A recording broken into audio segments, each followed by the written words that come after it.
Sports ক্রেজির একটা বিশেষ episode নিয়ে আমি চলে এসেছি। আজকে আমরা আলোচনা করব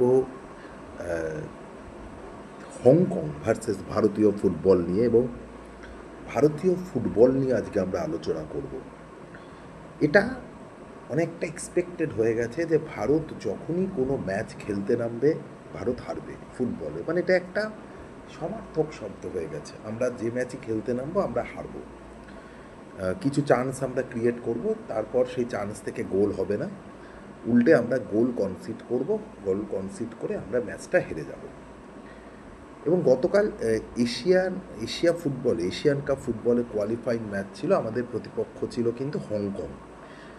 যে হংকংয়ের এই মুহূর্তে র্যাঙ্কিং হচ্ছে 153, মানে আমাদের যা র্যাঙ্কিং 127, তার থেকেও কিন্তু অনেকটা আমরা পিছিয়ে হংকং পিছিয়ে রয়েছে। এবং আজ থেকে 2 বছর আগে এই এশিয়ান কাপ কোয়ালিফাইড ম্যাচ, যেখানে ভারত কিন্তু এই হংকংকে 4-0 বলে হারিয়েছিল, 4-0। তো গতকাল এই ম্যাচটা ছিল হংকংয়ের মাটিতে খেলা ছিল, সেম রেজাল্ট, যে রেজাল্ট আমরা এতকাল দেখে এসেছি, যে একটা লড়াই হবে, ভারতীয় দল বেশ কিছু সুযোগ ক্রিয়েট করবে এবং তারপর গিয়ে কিন্তু ভারত ম্যাচটা হেরে যাবে। গতকালও আমরা সেটাই দেখলাম। এখন কোথায় পিছিয়ে পড়ছে ভারতীয় ফুটবল? মানে ভারতীয় ফুটবল, যে ফুটবল একসময় আমরা হংকংকে হারিয়েছি, সেই হংকংয়ের কাছে আজকে আমরা হেরে যাচ্ছি। এবং যেটা আরও বেশ ইন্টারেস্টিং আমার লাগলো গতকাল টিমটা দেখে, আশিক কুরেনিকে ফরওয়ার্ডে খেলানো হলো। যে আশিক কুরেনি আদতে উইঙ্গার, আইএসএলে আশিক কুরেনি মোহনবাগানের ব্যাকেও খেলেছে, গতকাল আমরা দেখলাম তাকে ফরওয়ার্ডে খেলানো হলো। এবং আশিক কুরেনি একটা খুব সহজ সুযোগ গতকাল কিন্তু মিস করল। এবং যে সুনীল ছেত্রী, যাকে দলে ফেরত নিয়ে আসা হলো, এত আলোচনা হলো, রিটায়ারমেন্ট করলো, দলে ফেরত আনা হলো, সেই সুনীল ছেত্রী কিন্তু প্রথম একাদশেই ছিল না।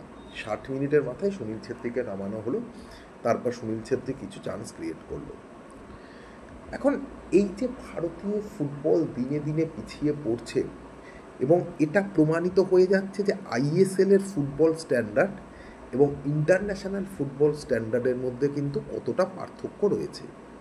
মানে আমি এটা বলছি, আইএসএলে যেসব ফুটবলাররা দুর্দান্ত খেলেছে, মানে আমি একটা উদাহরণ দিই, বিশাল কাইত আইএসএলে দুর্দান্ত খেলেছে, গোল্ডেন গ্লাভস পেয়েছে, মোহনবাগানকে চ্যাম্পিয়ন করেছে। কিন্তু যখনই বিশাল কাইতকে জাতীয় দলে নেওয়া হলো, তার পারফরমেন্স কিন্তু সেই লেভেলে নয়। ইভেন কালকে আমরা দেখলাম যে পেনাল্টিটা পেল হংকং, সেটা ওই বিশাল কাইতের দোষেই পেল, এগিয়ে এসে প্লেয়ারটাকে ধাক্কা মেরে দিল বক্সের মধ্যে। আশিস রায়,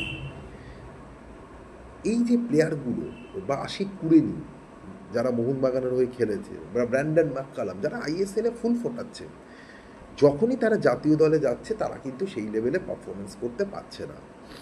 তার মানে এটা প্রমাণিত যে আইএসএলের যে স্ট্যান্ডার্ড এবং ভারতীয় দল যখন ইন্টারন্যাশনাল ম্যাচ খেলতে যাচ্ছে, সেই প্লেয়াররা তাদের মধ্যে অনেকটা কিন্তু পার্থক্য রয়েছে। কিন্তু আমাদের তো এখানে আইএসএলকেই আমরা স্ট্যান্ডার্ড করি, এবং আইএসএলের উপর বেস করেই কিন্তু দলটা গড়া হচ্ছে। এখন এই যে একটা অধঃপতন ভারতীয় ফুটবলে চলছে, এর কারণটা কি? মানে কী কারণ? দেখো, খুব সূক্ষ্মভাবে ভাবলে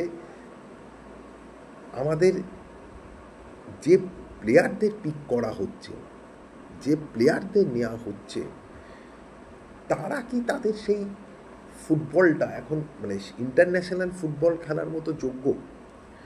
তাদের ফিটনেস, তাদের মান, তাদের কোয়ালিটি, সেইগুলো কি এখনও ইন্টারন্যাশনাল ফুটবলের মতো যোগ্য?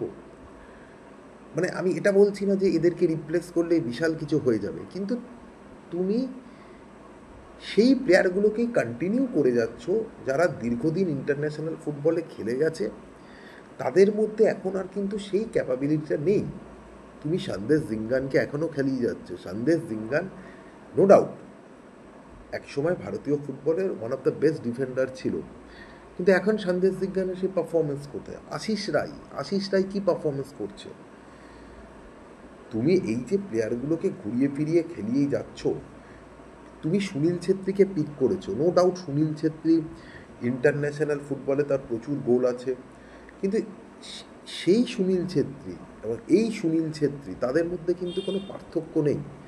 অর্থাৎ এখন সুনীল ছেত্রীর মাঠে থাকা আর না থাকার মধ্যে কিন্তু কোনো পার্থক্য নেই। আইএসএলে হতে পারে সুনীল ছেত্রী 12টা গোল করেছে, কিন্তু ইন্টারন্যাশনাল ফুটবলে যখনই সুনীল ছেত্রী আসছে বোঝা যাচ্ছে যে হেল অ্যান্ড হেল ডিফারেন্স হয়ে যাচ্ছে সুনীল ছেত্রীর সাথে ইন্টারন্যাশনাল ফুটবলের। সুতরাং এই প্লেয়ারগুলোকে তুমি ঘুরিয়ে ঘুরিয়ে সিলেক্ট করছো, কারণ কি? তোমার কাছে তার মানে সেরকম অর্থে প্লেয়ার নেই। এখন প্লেয়ার যে নেই তুমি কিভাবে বুঝবে? তুমি শুধু আইএসএলের ওপর ফোকাস করছো যে আমি আইএসএল থেকে প্লেয়ার পিক করবো। তুমি আই লিগটা দেখছো না, তুমি সন্তোষ ট্রফি দেখছো না। ভারতবর্ষে যে ফুটবল টুর্নামেন্টগুলো আগে হতো সেইগুলো সব বন্ধ হয়ে যাচ্ছে, ফলে সেই টুর্নামেন্টে যে ক্লাবগুলো খেলতো সেখান থেকে কোনো প্লেয়ার তুমি দেখছো না।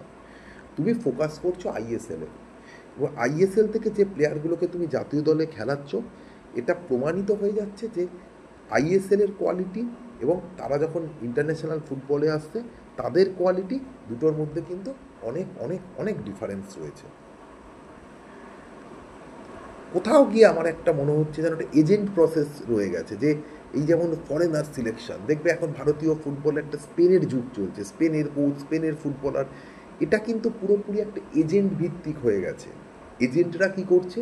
সেই ফুটবলার, যে ফুটবলাররা কোথাও ক্লাব পাচ্ছে না তাদের একটা সুন্দরভাবে বায়োডাটা তৈরি করছে, সেই বায়োডাটাটা তারা ক্লাবকে দেখাচ্ছে বা কোচের সাথে তারা একটা আন্ডারস্ট্যান্ডিং করছে, দিয়ে সেই প্লেয়ারকে পিক করছে।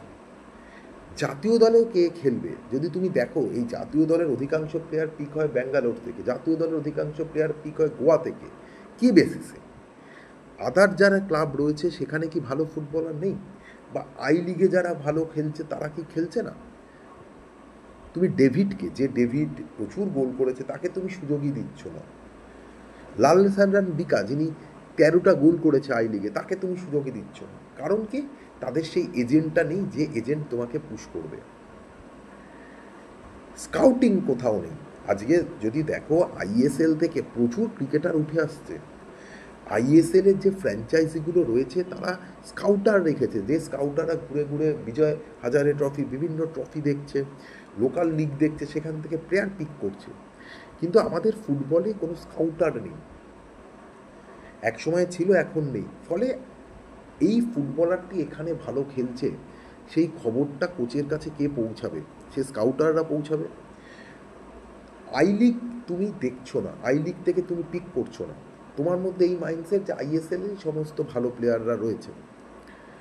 একটা দেশের ফুটবল র্যাঙ্ক 127, সেখানে আইএসএলে ভালো প্লেয়ার রয়েছে, আই লিগে ভালো প্লেয়ার রয়েছে, খারাপ প্লেয়ার রয়েছে, এই বিভাজনটা তুমি করছো কী করে? আইএসএল থেকে প্লেয়ারদের নিয়েও কিন্তু পারফরমেন্স তোমার দিন দিন খারাপ হচ্ছে, তাহলে তুমি কেন স্কাউট করছো না? আসলে এই যে ভাবনা চিন্তা, এই ভাবনা চিন্তাগুলো কিন্তু ভাবার মতো কোনো লোকই নেই। কল্যাণ চৌবে যে আমাদের মাথায় বসে রয়েছে, সে কি ভাবছে? তার মধ্যে কি কোনো ভাবনা চিন্তা রয়েছে? আমার মনে হয় না রয়েছে। অ্যাকচুয়ালি এরা কি করে, এদের একটা জায়গা রয়েছে, যে কোনো হোক একটা ক্ষমতা আমার দখল করতে হবে, আমাকে যে করে হোক একটা পোস্টে যেতে হবে। আমার ইন্টেনশানটা হচ্ছে সেই পোস্টে যাওয়া, আমার ইন্টেনশানটা ফুটবলের উন্নতি করা নয়। আজকে হ্যাঁ, কি বুঝতে পারছি না। না, নবদাসে খেলা হয় না, দেখেছিস তো। তো আমার ইন্টেনশানটা সেখানে নয়, আমার ইন্টেনশানটা হচ্ছে যে সেই স্পটটাকে বা সেই জায়গাটাকে আমার অকুপাই করে রাখতে হবে। তাতে ফুটবলের ডেভেলপ হোক তাতে না হোক সেই দিকে আমার কোনো যায় আসে না। This is the fact. যার ফল যেটা হচ্ছে যে দিন দিন আমাদের ফুটবলটা কিন্তু পিছিয়ে পড়ছে, দিন দিন আমাদের ফুটবলটা কিন্তু আরও দূরে সরে যাচ্ছে। মানে এমনও একটা দিন আসতে পারে যেখানে আমরা কিন্তু বাংলাদেশ আমাদের টপকে যাবে।